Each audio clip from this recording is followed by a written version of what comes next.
Kayo po ba mga bossing ko ay isa sa mga napakaraming pangarap? Kamusta po ba? Natupad na po ba ito?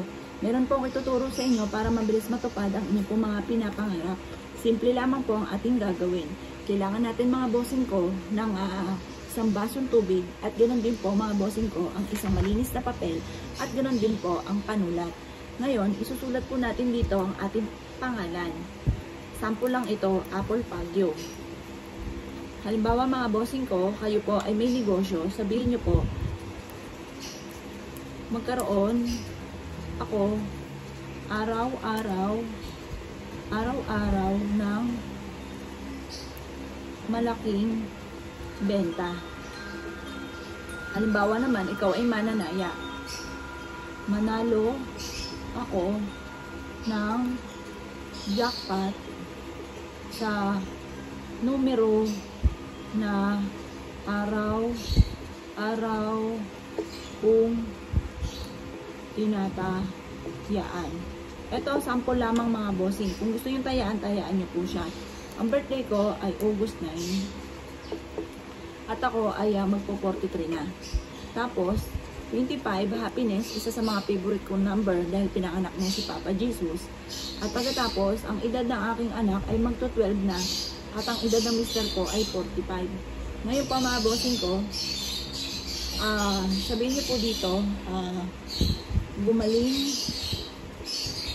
gumaling na ako at ang aking mister at ang aking anak sa aming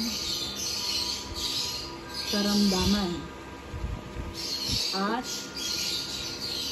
magkaroon kami ng 100 years old na edad. Tapos sabihin ko natin, magkaroon ng masayang pamilya.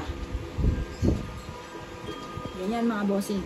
Bahala ka na kung ano pang gusto niyo pong i-wish mga bossing. Or kaya, maligtas sa